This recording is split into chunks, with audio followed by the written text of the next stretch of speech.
Recording started. Okay, thank you. Well, welcome everyone, and thank you for attending the referees briefing night. It's great to see so many familiar names in the chat and also many new ones that I probably haven't met personally. So welcome aboard, and we hope that you find this session riveting, exciting, invigorating, but most of all, inspirational to help you perform your best to referee at SVL this season. My name's Sam, if we haven't met, and along with me is the rest of the New South Wales Referees Volleyball Association Board, who will be co-presenting today. So we'll introduce them as they go along. All right. So the first thing is the agenda. What do we have in store? It's a similar plan to last year, but it'd be a good refresher for people who did attend last year as well. And there are some small changes too to be aware of. So it's a great session for everyone to get on the same page as we start the season. We hope to finish by 8:30. That's the goal. We should, but games are on time now. So anyway, we will have a Kahoot quiz at the end of the session.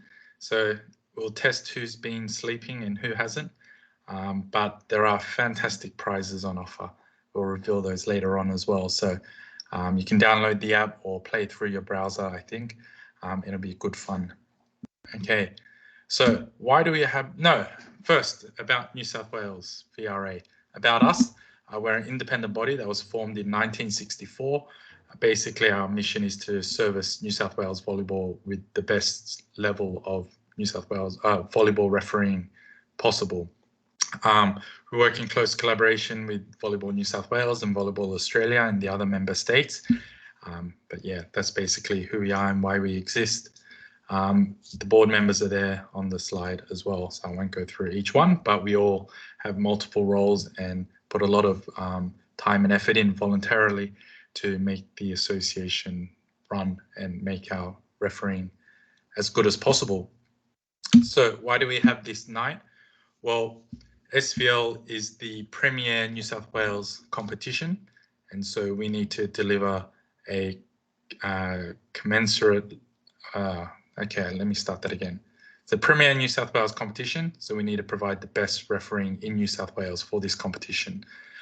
It's a big and long tournament, as everybody knows. Last year, the season was curtailed and we had 511 matches to referee. This year, I did a quick estimate. We're looking at 900 plus games. So that's a lot of matches to referee, a lot of referees needed, and it's a lot of work for all of us to make sure this competition is run at the highest level possible. So I'll hand over to George, who's Vice President and Chair of VARC, for some thoughts on refereeing. Thank you, George. Thank you, Sam. Good evening, everyone. I'm glad that it feels a little bit back to normal volleyball, I guess. Hope everyone's keeping safe. It's still a little bit challenging to roam around and see everyone and do some volleyball. So welcome tonight. Basically, what we've been doing recently and what we're going to be talking about tonight, the art of refereeing. Obviously, it's a very broad motto by FIVB, introduced a long time ago. It's basically what you need to know about that's not provided for in the rules or in the rule book or in the case book or even in the guidelines. It's something we like to discuss, talk about and implement every time we can. Next slide. Thank you, Sam. So what we started an initiative, and that is to try and educate our referees on the fact that officials are also part of a team. And we are structured as a team, obviously. You've got an association, you've got a board that runs the association, and you've got the members. That's somehow a team, and you need all the part of the team to be functioning well to get a good result.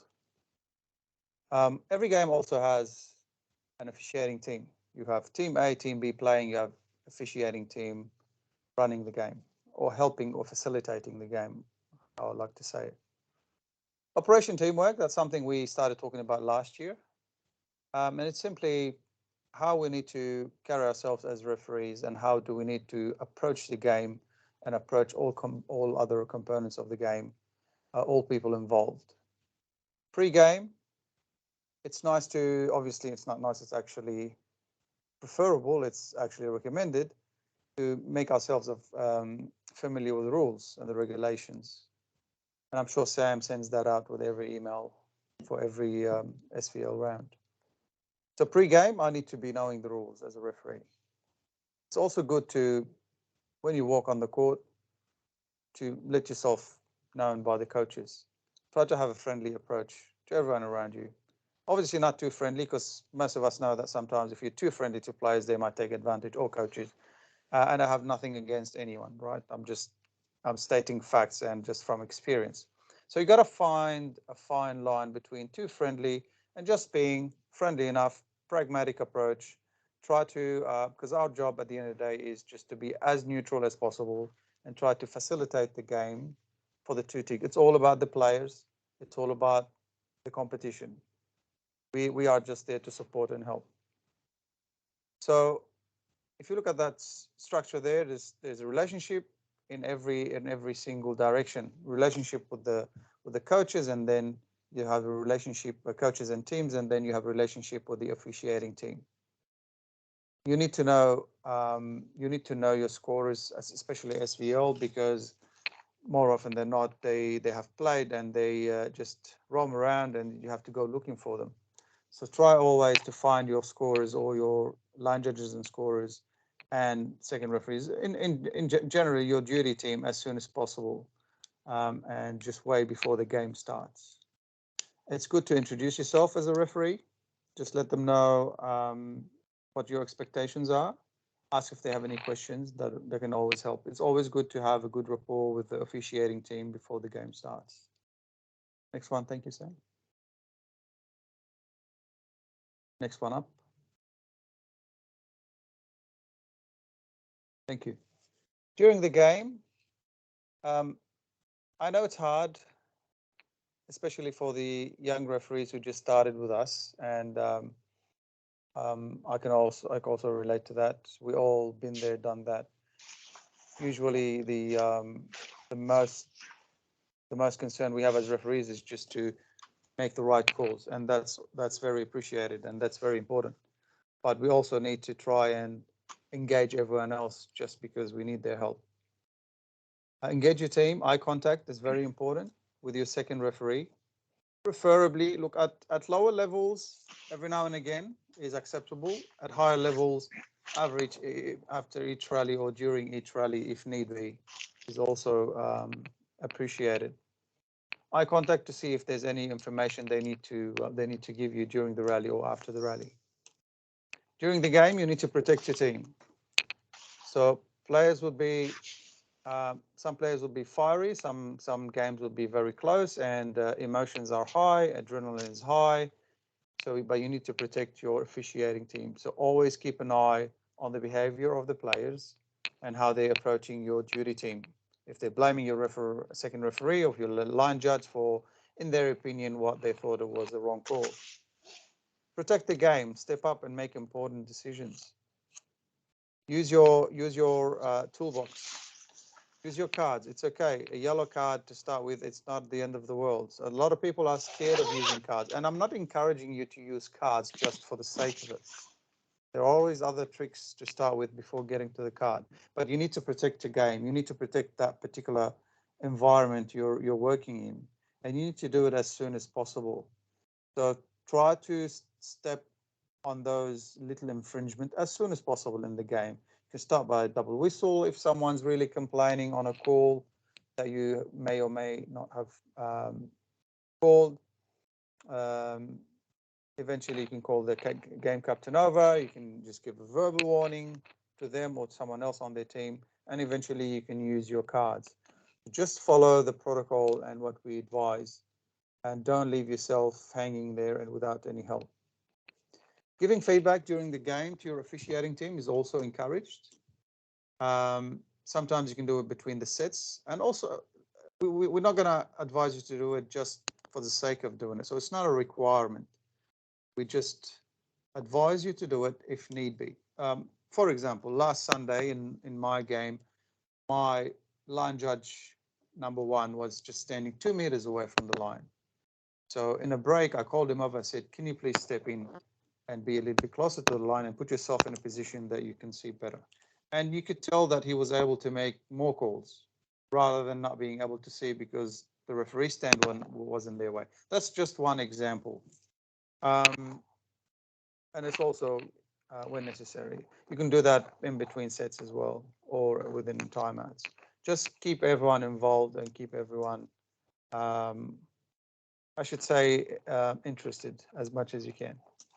After the game, we would like to encourage everyone to thank your duty team. Also give them feedback, and more often than not, the feedback would be positive because, you know, in a 5-setter game, I'm pretty sure that every one of us every referee would probably get 90% of the calls correctly, and a few of them, maybe the referee or the line judge, the second referee or line judge was not in a perfect position. But again, we are working with duty teams that's not what they're mainly there to do. They're there to play. So, but we need to let them know that we need them, let them get them involved and encourage them to do so for the future games. Thank you, Sam. That's in brief. If there's any questions eventually, I'll leave it up to you to manage that. Thank you. Thank you, George. Yeah, one thing I didn't mention was that we will have a general Q&A at the end, but if you do have some questions in the middle that's relevant to what's on screen, not tangential questions, feel free to raise them. Just unmute and yell, or put them in chat if you can find the chat function. I still can't, so I give up. But thank you, George. That was really good. Thank you. Just on the SVL structure for this year, this isn't working very well. So the main changes from last year is that there's now Division 4 for men's. And then on top of that, Division 3 and 4 are now compulsory time 3 sets. So similar structure to the junior match times. They will finalize how long the games will be exactly, but this is pretty much it. And you'll notice also there's 2 days, Fridays for under 18s and Sundays for everyone else, and across 2 venues, netball center and sports halls. So be aware of that. The other key change, everything's a key change, so forgive me if I abuse that word, is that Premiers, Reserves, Division 1 and Division 2 will be best of 5 untimed again.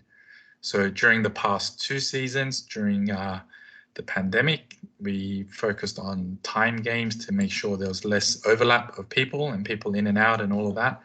But now, as George says, back to some sort of normality with best of 5 untimed games. Now that does have implication for refereeing appointments and things like that, but overall it will be back to the premier competition SVL is, so that's great. So if you think about the sessions, I tried to make it a bit more succinct. There's basically 5 different SVL sessions: Friday night, Sunday morning at Netball Center and Sports Hall, and then Sunday afternoon, Netball Central and Sports Halls. And so every division plays in one of those 5 sessions, so to speak. So that just kind of helps delineate what is a pretty hectic draw. And so that does have implications for appointments as well. So if you're playing under 16s, then you're not going to be able to referee a netball center in the mornings and things like that. But we'll get to that later on in the presentation. As you all know, the rules, the new revised rules were released earlier this year. We did make a video on that, so you can check that out on our YouTube channel, our booming YouTube channel with like 5 videos. So we'll hopefully expand that down the road.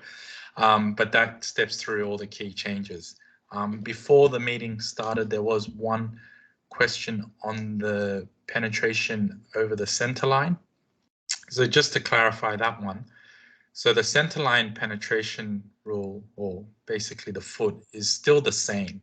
So part of the foot needs to remain above or behind the center line, in contact with or above the center line, for it not to be a fault, but you can't interfere with the opponent's play.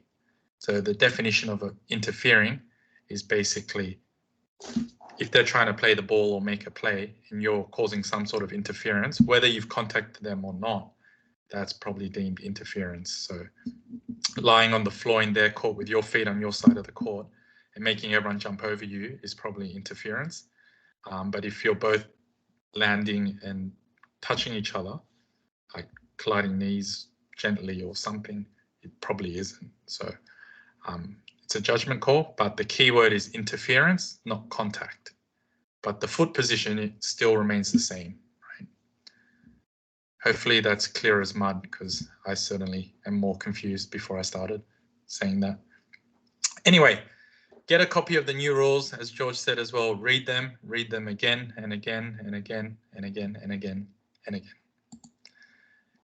In terms of the SVL regulations or rules, so there was an email that came around, can't remember, not that long ago, highlighting some rule changes, particularly on uniforms. So they define and specify the coaching uniforms. So have a look at that. Players, it's been more clear that players can wear religious clothing or compression gear, as long as it doesn't obstruct the official uniform. But no political, religious, alcohol or tobacco sponsors or statements are allowed on any team uniform or in any official capacity.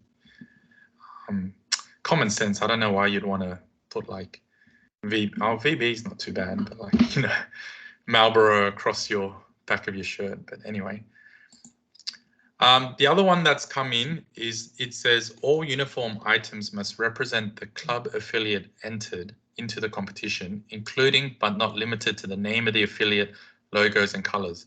No other clubs, non-affiliates or interested parties may be visible on uniforms. So that's a new rule that's been introduced. So just pulling an example out of thin air. So if you play for UNSW, you can't rock up in TAFE New South Wales uniforms. That's basically what it's saying. You should be wearing UNSW uniforms. So that's what that new rule is saying. Division 3 and below can request exemptions for this from the technical committee. So Sam, does that include things like sponsors? No, sponsors are okay, just not in the categories that were in the rules. Okay. So you're going to have to call your, what is it? I was going to make a joke there. You're going to have to call ScoMo, cancel your sponsorship deal, and get him off your jersey, right? Or Albanese, whichever one you prefer. We're apolitical here at the VRA. As referees, though, with uniform rules, like we need to be aware of them. We need to tell teams if they're out of uniform to get them to correct it. But it's ultimately not our job to enforce it. Right? That's competition management. So let them be aware they need to change their uniform or they've got the incorrect uniform. They still resist. Tell competition management and write a remark on the score sheet and let them deal with it. So if someone's wearing rainbow colored socks, the only one in their team, don't exclude them from the game. So don't prohibit them from playing, but warn them. You're out of uniform, you're going to cop a fine, you need to get the right socks. Do as much as you can, but it's not our job to be the arbiters of uniform, if that makes sense. Common sense, manage it. So the other rules, these most people should know if you're experienced at SVL, if it's your first time, welcome to the party. Substitutions, you have 12 per set and each player can only be entering 3 times per set. It's the standard Australian 12 substitution rule. Starting position is a entry. So basically the best way to tell is how many times does your number appear on the score sheet? Maximum 3, that's it. Per set, obviously. Libero rules, I don't understand why this is in contention every year because it's the same every year. Premier division only, 2 liberos per match. Every other division, 2 liberos per set. So they can change liberos every set. Now, with the new rules, they can also be team or game captain. So they can wear that fancy bar under their number as libero or to win. For time matches, a set is only complete if it reaches 13 with a lead of 2 when time runs out. And there's no timeouts in the last 5 minutes of play, but substitutions are allowed.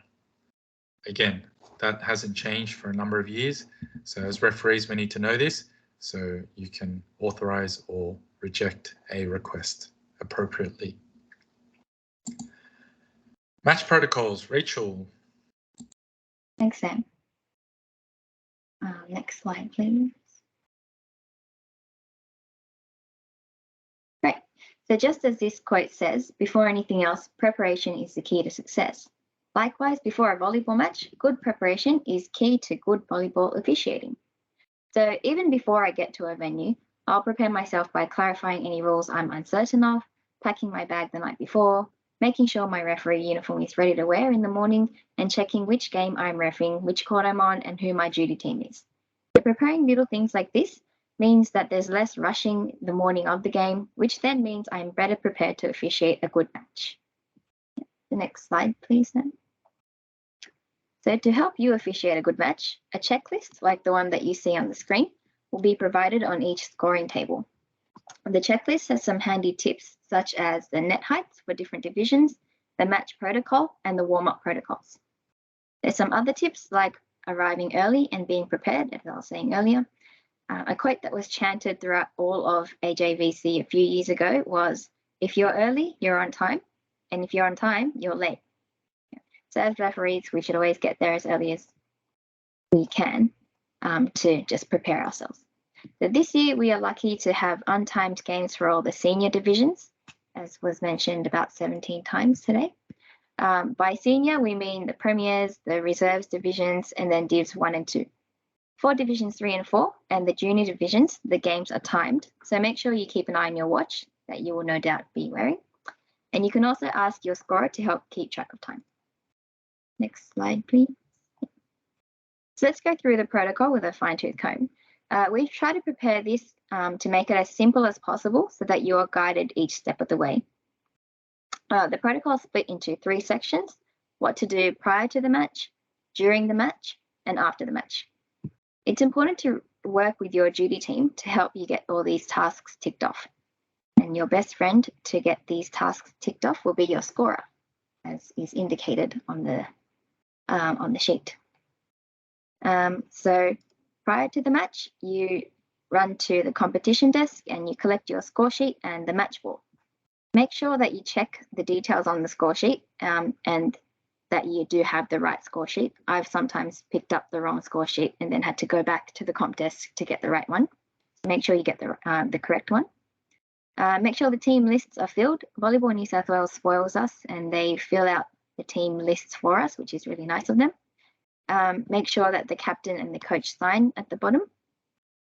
And then there are no changes once this list is signed. Yeah. The names must also be full names and illegible, but since they're typed, that shouldn't be too much of an issue. Check that all players are in the correct uniform. So I think Sam was just touching on that before. Report any discrepancies and write in remarks. But yeah, as Sam said earlier, that's ultimately up to the comp management to decide what to do there. Ensure the captain's bar is visible. So that's the only tape that's allowed on players' uniforms, the captain's bar. And also socks, compressions, and knee pads are not considered part of the uniform. Confirm that players listed are present. So this is where you can really ask your scorer to help you, especially when players are running around doing warm-up. Note anyone not present on the team list. Present is defined as ready to play in uniform and in the venue. And then you will apply the correct warm-up protocol. So at time, remind the scorer to also tick off their assigned tasks on the sheet as well. So for the warm-up protocol, thanks Sam. For senior divisions, they have a 20-minute warm-up. And for junior divisions, they have a 15-minute warm-up. The times on the left, those numbers on the left, indicate how many minutes you should do these tasks before the whistle for the first serve. Yeah, so for example, like in the senior division, it's 13 minutes before the first serve, you'll do the coin toss. Yeah. So what are some things that a good referee will do during the warm-up protocol? So some things that a good referee will do is check if any new players have arrived. So often you might have maybe players coming from another court trickling through, or a player arriving late and they're just running in. Check all players are in uniform. So once warm-up starts, ask any players with any jackets or trainers on to take them off so that you and the scorer can see their numbers better. Watch both teams to set a standard of play before the first whistle. So I particularly like to watch how both setters set. And ensure coaches have rotation slips, and then check the surroundings to ensure the court is safe to play on. That includes cameras, so make sure cameras are right at the ends of the courts. And also make sure you brief your duty team to ensure that each person knows what they need to do. I think with a lot of the senior divisions, they've been playing for a while, so they generally would know what to do. But for a lot of the junior duty teams, I like to just kind of quiz them, especially the lines judges. Like I ask them, what's the sign for in or what's the sign for out? Things like that. Next slide. Just one thing to note on that is, for now, if 3-4 is 15 minutes, but it might change to 20. I'm just noting that. We'll assume it's 15 minutes now. Yep.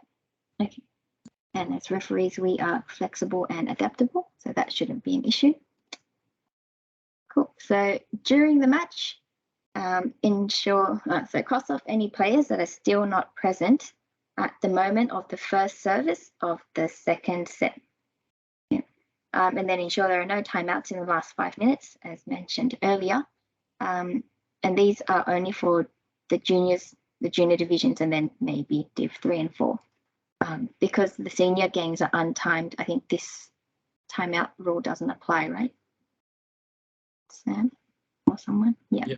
I see it's still nodding. Yeah. And then after the match, thank your duty team, as George mentioned earlier. And then you ensure the score sheet is filled, including the score summary and result. I've seen so many score sheets that have everything filled, but I think after they've done all the calculations and added up all the scores, they've I think their brain's been overused, and then they forget to actually write who won and how many sets they won by. Yeah, so make sure that is filled out as well. Cross off any unused points, so yeah, that's more for the scorer. Ensure captains have signed the results. Check the score sheet is filled, and then sign it yourself. And then you go and find the chief referee and make sure you get the score sheet signed off by the chief referee. And then you do the reverse of what you did when you first entered the venue, which is take the signed score sheet and the ball back to the competition desk. Yeah, that's pretty much the match protocol. Thank you. Kim, referee feedback process. Hi, everybody. Thanks, Sam, for that. I hope you guys are all excited and ready to go for the 2022 season. So here we go. Next slide, please, Sam. So the referee feedback process, it's a three-way thing. It's verbal, it's written, and it's also self-reflection. So we do have that post-game verbal feedback with the chief referee. That's really important because they can give you some hints, some tips, and some constructive criticism, and also some really positive feedback right there at the end of the game. We also have written feedback, which we're going to show you in the next slide. Okay, so our written feedback is the chief referee giving you some 3 key takeaway points from your performance that particular game slot, and they are written, and hopefully they're done by the chief referees by the Tuesday after the Sunday's match. And the third process is self-reflection. Next slide, please, Sam. So we have our verbal feedback post-game with the chief referees. our chief referees, we like saying great work, and we love it when referees go thanks, and then they get really excited. Okay, so after the match, like Rachel was just saying, take your completed score sheet up to the chief referee. Sometimes because they're untimed matches, the chief ref might be swapping over. Okay, so don't panic too much about that. Just find whoever the chief referee is on your court for that time period. The first thing they're going to do is have a look at the score sheet, make sure it's filled in properly and everything's okay. They're going to make sure that you've signed it, because that's really important for getting paid at the end. Super duper important thing to do. And they're also going to give you a little bit of feedback about the game, if they were able to sit on your game and watch your game, or some other feedbacks. This is also a really good time to ask your chief referee if there's any clarification about situations that happened during the match, or something unusual or strange happened, and you wanted a little bit of clarification. That's the perfect time to have a chat with them about that. Next slide, please, Sam. So the written feedback is recorded in our referees online folder. So we're getting this set up over the next week or so before we get to round 2, but it'll be pretty much similar as how it has been for the last couple of years. So our chief referees will diligently record some match takeaways for you. Okay, 3 different areas that you may have done really well, that you've done consistently well, or maybe something where you're a little bit like, okay, have a think about this particular element of your game. Okay, they will. You will be given a link to your folder so that you can review the feedback throughout the 2022 season, and it also helps for us and Sam in doing the appointments, and also Fred, to have a look at how you're travelling over the time and over the season. That's really important when we're looking at doing appointments for getting people to step up to bigger and better and scarier matches. So those feedback and key takeaways are really, really important too. So I promise you the chief referee won't write down a whole heap of horrible things, but what they will do is just give you some little tips or some little hints from the matches that they were able to see you on that night or afternoon or morning. And the most important bit about feedback is what we do as ourselves, as self-reflecting during the matches and after our matches. Okay, key part of being a referee is being able to step back afterwards and reflect on our own performances, how we did, and were we refereeing according to our VARC referee scale, our guidance scales, and where we're at with our badge and our responsibilities to know our rules and imply our rules, and to be awesome facilitators of the game. Okay, so we have got Diggy Spike-a-Lot, who's really cool, and Diggy Spike-a-Lot, I can't speak tonight, sorry guys, has a little journal that he reflects on after his matches each week. Okay, no one's going to read it. I promise you we are not going to make some weird video out of your personal journals, but it is really, really important to jot it down, make a note of it. You could even do a little video chat to yourself if you like about your own feedback process, because they're the things that help you develop and become an even better referee over the season. So that's it from us and the referee feedback process. Thank you, Sam. Thank you, Kim. I'd be a bit worried if we were getting people's personal journals, but anyway, there we go. Fred, uniforms, thank you. Thank you very much, Sam. For everyone, my name is Fred Wang. I'm on the board of New South Wales Volleyball Referee Association. Now, my part is on uniforms, referee uniforms specifically. Now, forgive me for turning my head around because I've got some notes on my other screen that I don't want to miss the important points. Next slide, please, Sam. Thank you. It's like you're refereeing a match. I know, hey? All right. So as George said earlier, right? So as part of the art of refereeing, all the referees, we're working as a team. Now we also need to therefore present ourselves in that way, in that sense as well. Now for first referee, second referee, scorers, line judges, we all need to be in the same uniform. There will be some differences, which I'll get to towards the end. By wearing the same uniform across the board for the whole team, we are collectively showing our professionalism as well. Now, we're recommending you to be in full uniform the moment you step onto your court, definitely not when the match is about to start, definitely not when the official warm-up is about to start. It has to be way earlier than that, right? So the moment you're stepping into the court, onto the court, you need to be in uniform. Now, our bright blue uniform, as some of our board members are wearing today, will help us to be distinctive from the rest of the stakeholders on the court. So that's why it's very important for us to be in uniform. Now, as you're about to head to the court, check if you're fully in your uniform already. Now, this includes, if I can go to the next slide, please, Sam. Thank you. Now, our VA Volleyball Australia uniform, either short or long.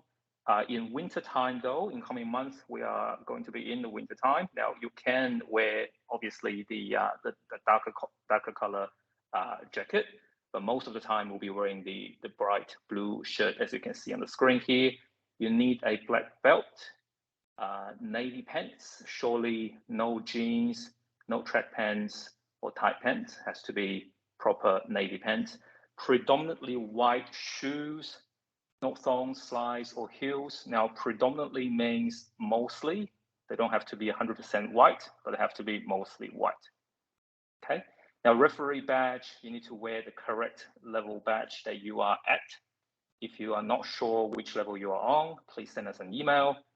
If you don't have a badge, you need to have one before you step onto the court. Now, you need a watch with seconds hand or digital face. The reason why we need seconds hand for the watch is because you need to count the time during timeouts and also in between sets. If you don't have the seconds hand on the screen, you won't be able to tell whether it's 30 seconds yet or 3 minutes yet. Definitely no phones while you are refereeing. Okay, leave your phones in your bag, please. Next slide, please. Thanks. Now, we're looking at the example on the right-hand side, please, everyone, not on the left. Now, the right-hand side one is our proper uniform. We love our New Zealand referee friends, but we're not following them with our SVLs. Okay, so as you can see, that's Jaden Northworthy. That's one of our national referees in New South Wales. Collars down, shirts must be tucked in, badge in the center, in the middle of your shirt, not too high, not too low, please. Dark blue or black jacket with no club logos, very important. Right?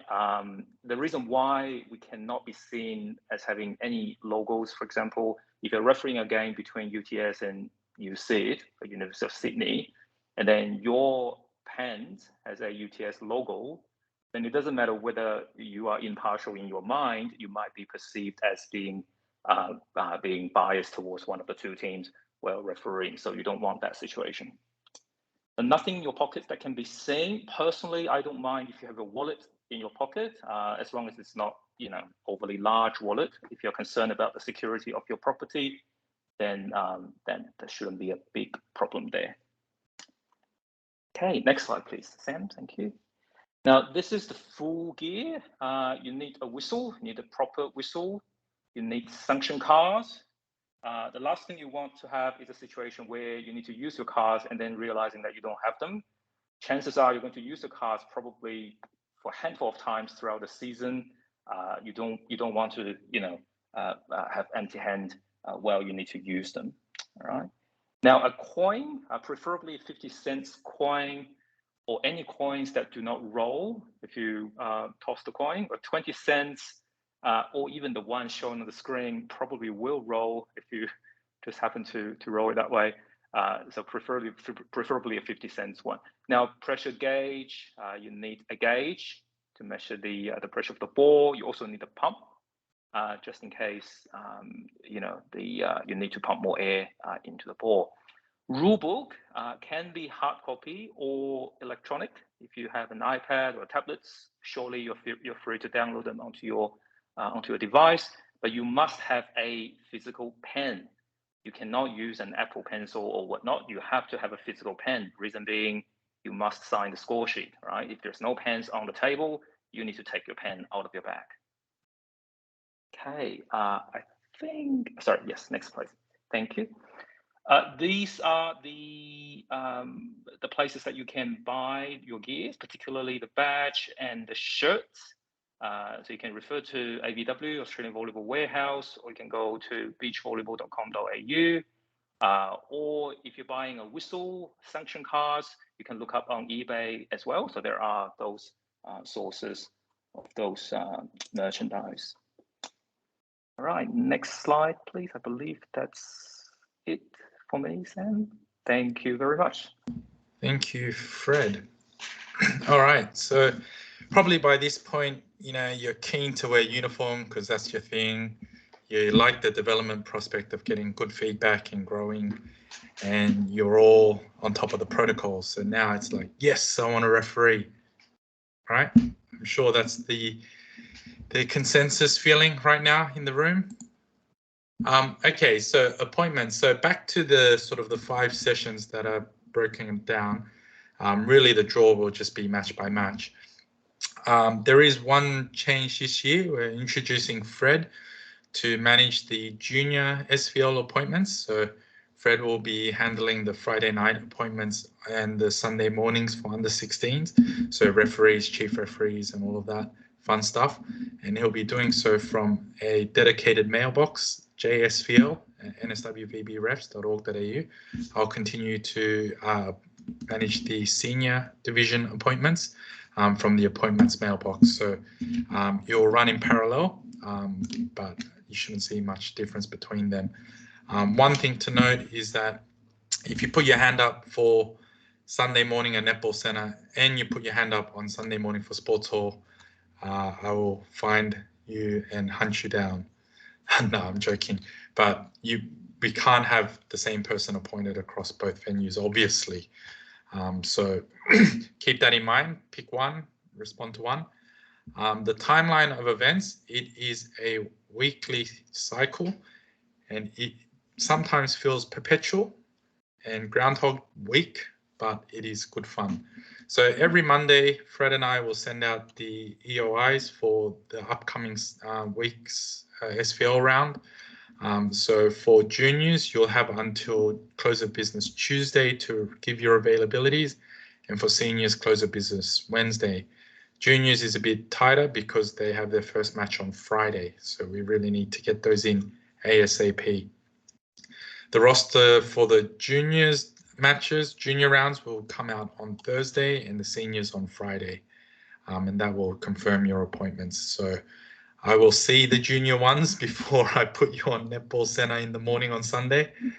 And so there's many checks there, but still, that will be the weekly process for everyone who's been part of it for even last year. You know what it's like. Good. Okay, so when you give your appointments, there's some things to keep in mind.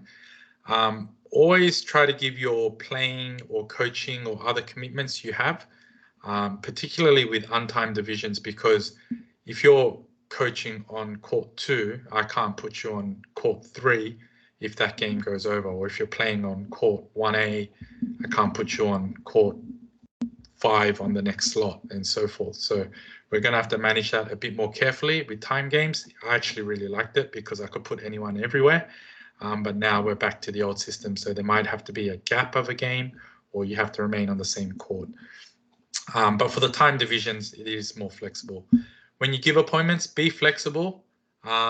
People who go, I want to ref this match at this time in this division, is kind of inflexible and may not be the appropriate match or the best available referee we have. So I assume if you give your availability times that you're available across most courts, besides the playing things before.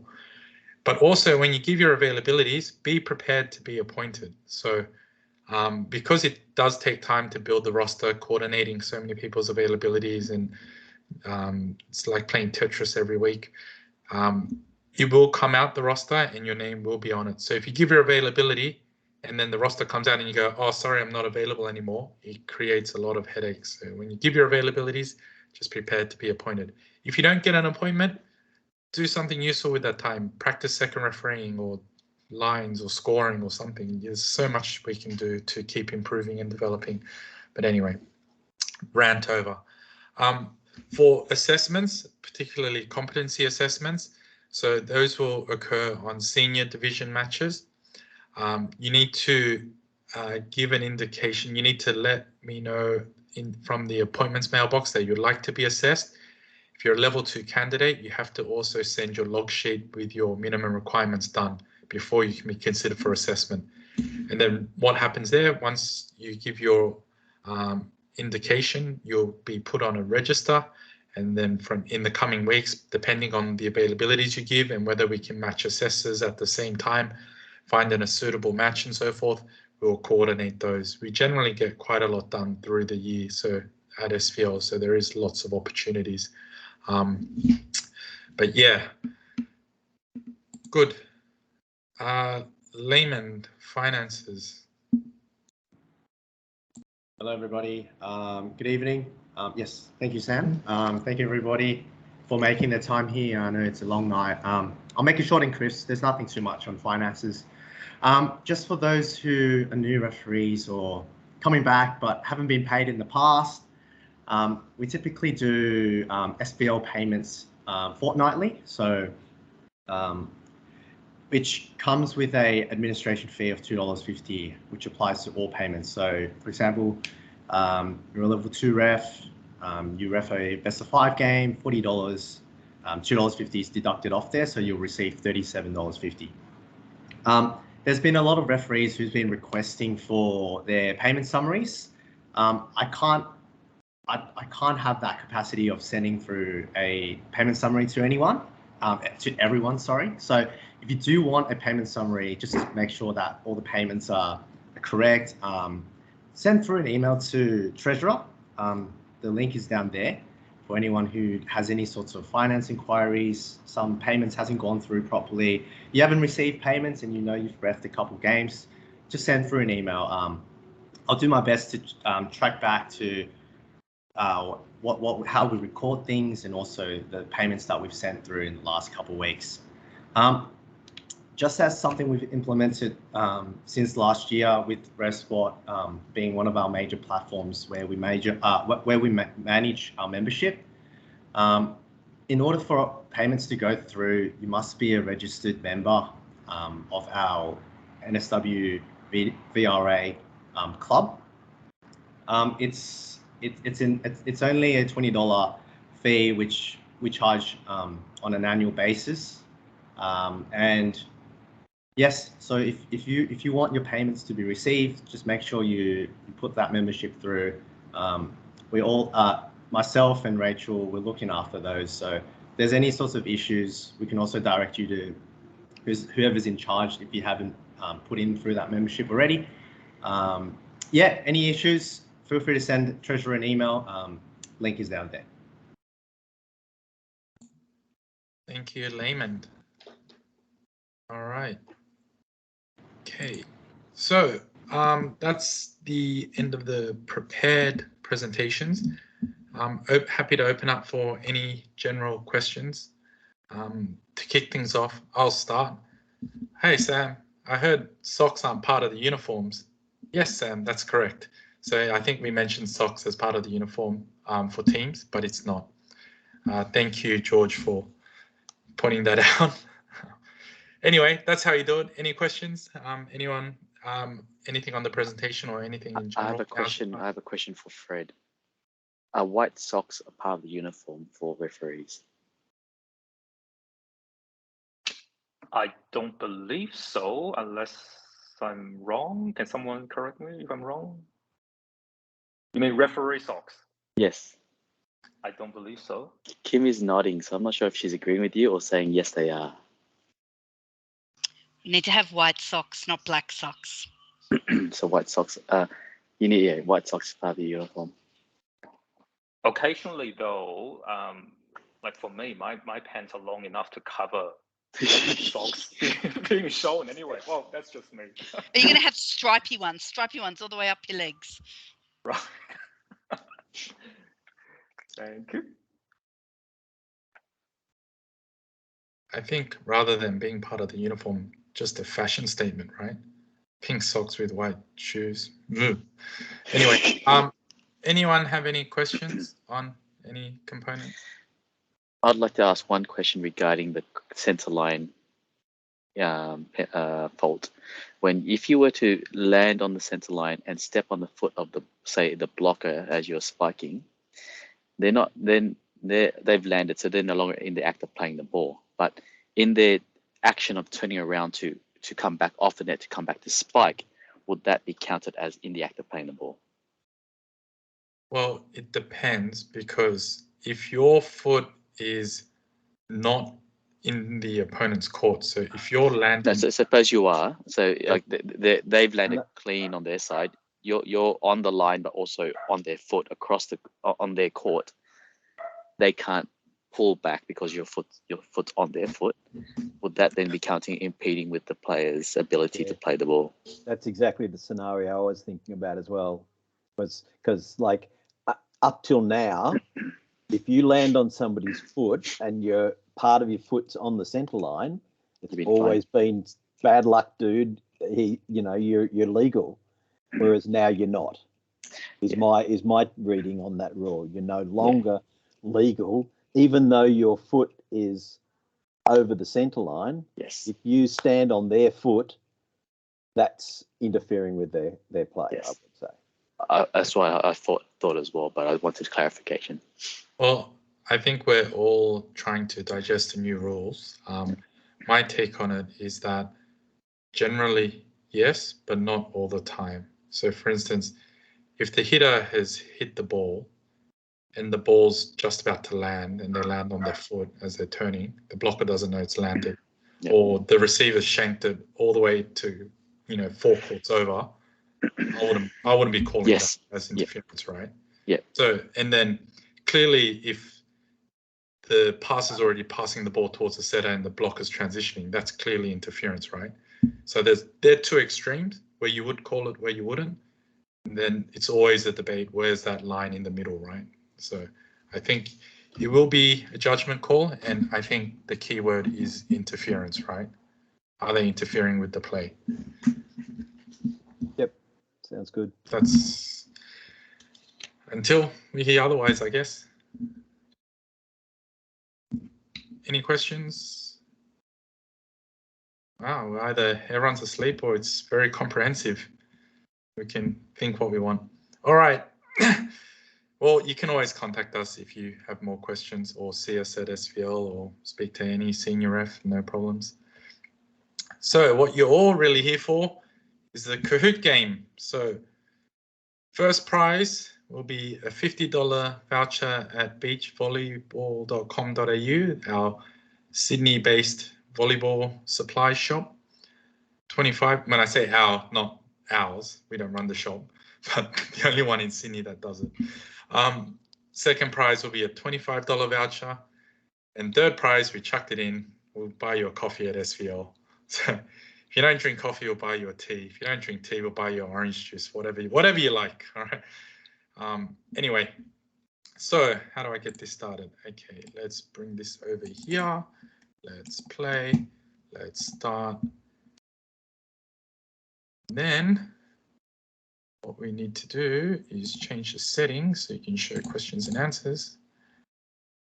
And feel free to join once the pin comes out.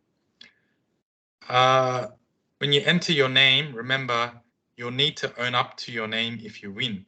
So if you put in like, Hoodoo Voodoo 65, then you're going to have to own up if you win to claim your prize.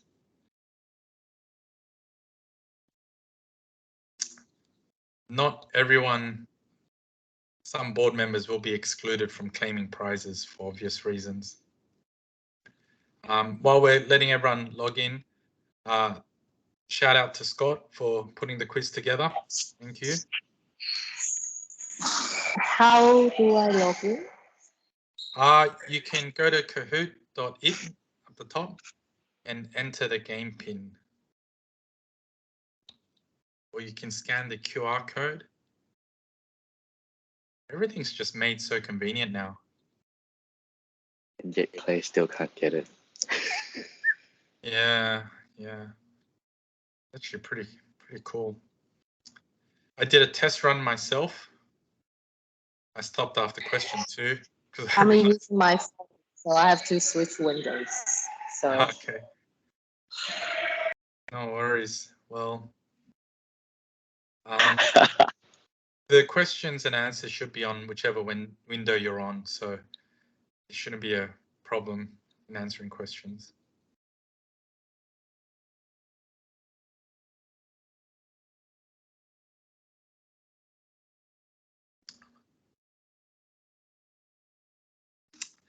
Remember, with Kahoot, you are judged on correct answers calibrated for speed of response.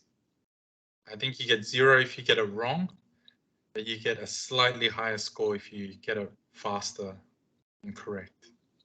Keep that in mind for tiebreakers. All right, so if you are still joining, give us a yell in the chat. If not, or give us a yell. If you are not joining, we will start very shortly.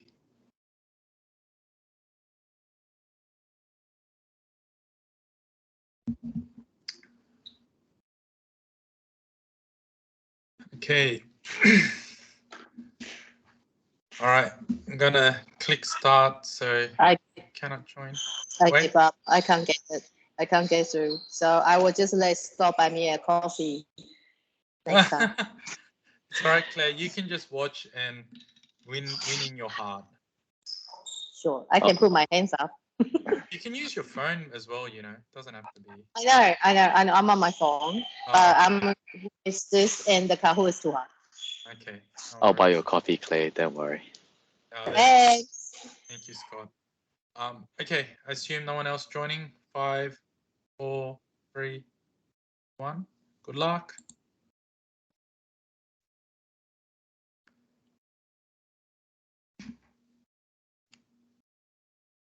First question. What is the next level 2 candidate course? This will really test who's been paying attention, right?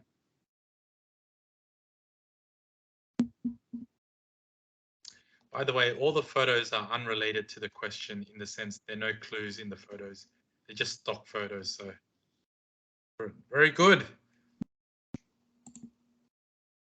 Snip on top. Good job.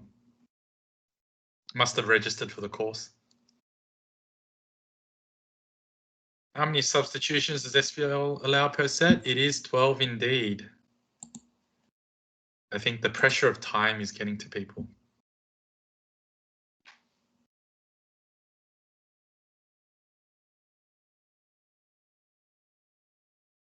Libero in the front zone can overhand finger pass the ball back to a back row player for an attack, ball above the net. That is false. Snip with the fast fingers. Is Snip one of the board members? Who is it? Hurry up, own up.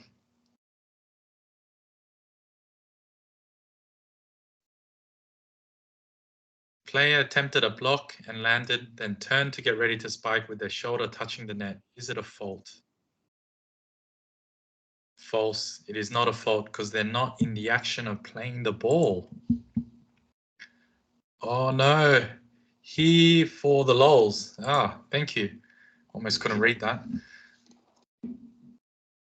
SVL games D2 and above are untimed this year. It's true. It's been mentioned 19 times now by Rachel's count.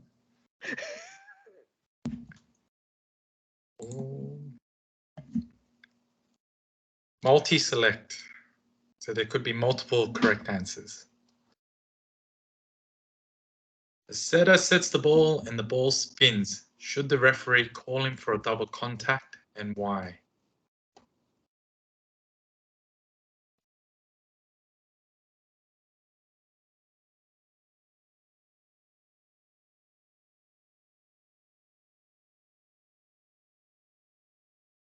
Correct. Yes, if the referee saw a double contact, or no, if they didn't. I don't believe whether it's a good set or a bad set should determine a double contact. Snip making a comeback, but here for the lols on top.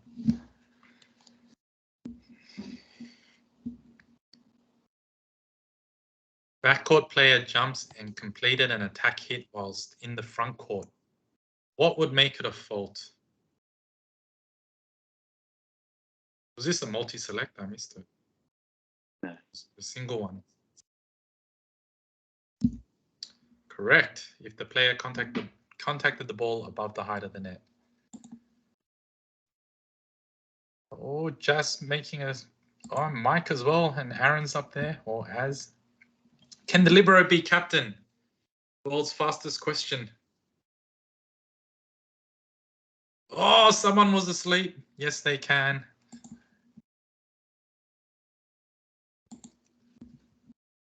Question 9, multi-select again.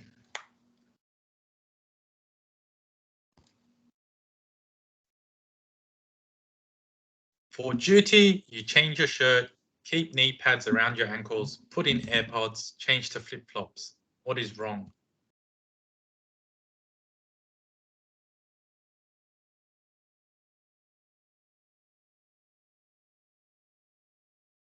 AirPods and flip-flops. Oh, 10 people. Someone selected more. Oh, Snip reclaims his place on top. About halfway, guys. Multi-select.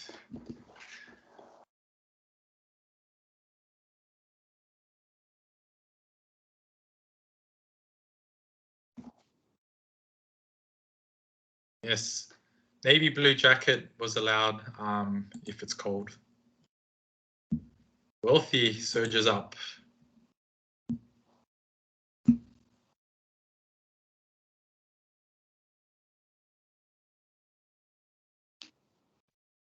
Let's discount Div 3 and 4 for this. Yes, it's correct. 20 for seniors and 15 for juniors. It's getting tight up top.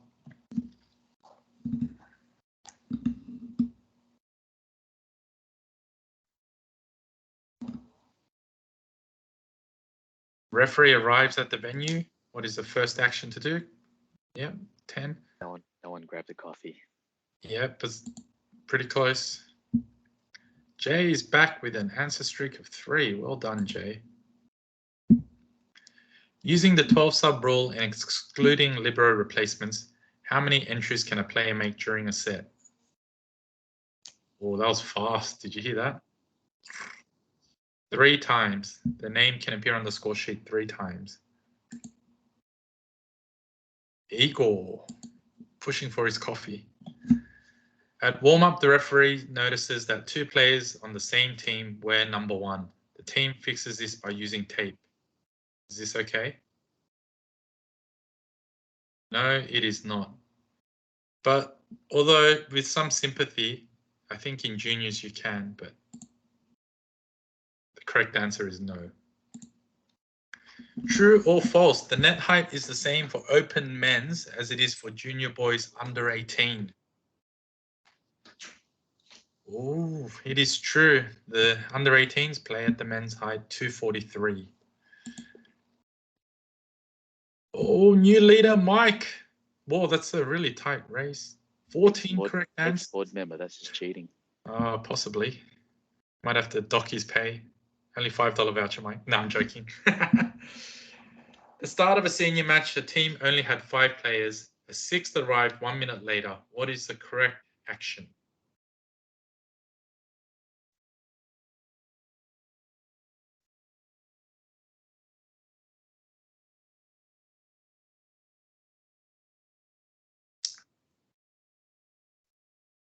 The team forfeits the match and a fine is applied.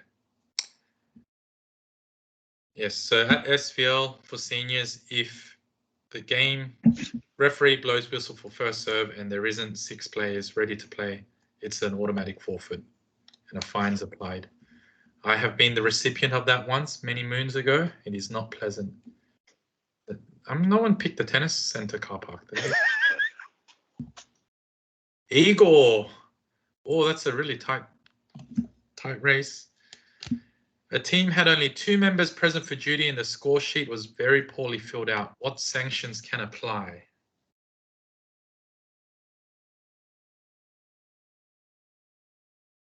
Yes, you can get points deducted and a fine applied. So not a warming from the chief referee? We're all hugs and kisses here, Mike. You should know that. Good typos. Good typo. Intentional. A team has a captain and assistant captain on the score sheet. A player's partner in the same uniform also sits on the bench. Is this permitted? Hey, is that Kieran Ackhurst? Oh, wow. I found it on Google Images. Yep. What do you know?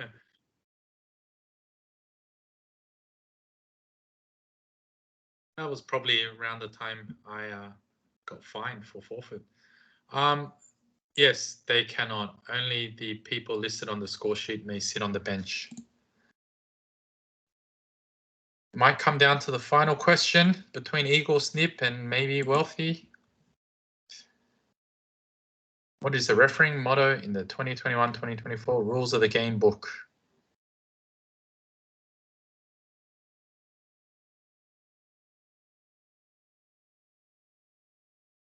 Oh, some people wanted no retreat, no surrender. Live, love, laugh. It's the book of Karens. Get involved, understand the game, keep the ball flying, as we always say. Final results, drum roll please. Oh, good job.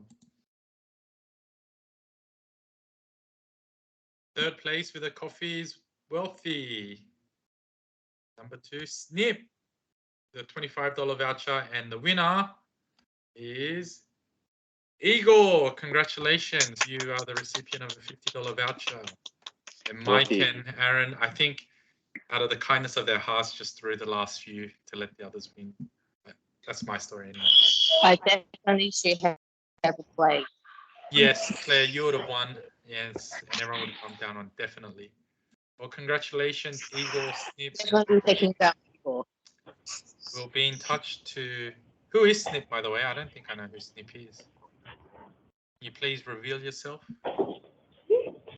If you don't review yourself, you don't get the prize. That's true, and it gets bumped up. Snip. It's young Jessica Lee. Ah, Jessica is fit. Congratulations. Well done. Very good. Very good, Snip. We'll ask you why you named yourself that next time. But congratulations, second place. All right. Well, I hope you all enjoyed that. It was turn this sound off. It was a nice quiz, and most people got most questions right. So very pleasing to see. Finally, if you want to contact the association, we have a whole range of different mailboxes suited to whatever need or desire you have regarding refereeing. They all end in nswvrefs.org.au. These are all the prefixes, so to speak, or whatever you call them in email terms. Contact any of them. They're manned by various members of the association, and we'll get back to you as soon as possible or redirect your query to the right area. So please contact us. We are all here for our members. And finally, 8:11, that's really good time. An hour 11, I'm really happy. Thank you all for participating. We hope you got a lot out of it. We'll send the recording and the slides out so you can review them, revise them, and if you have any questions or anything, please contact us. Thank you to my fellow presenters in putting this together and presenting it tonight, and thank you to everyone for giving up an hour and 12 minutes of your Tuesday night to share this with us. And we look forward to the great officiating that's going to come in the season ahead and the many, many games that we have to do at a high standard. So thank you, and see you throughout the season. Thanks, everyone. Thank you, Don. Thank you. Thanks, everyone. There you guys. Bye. Thank you for that. Bye. Thank you. Bye-bye. Good night, guys. I'm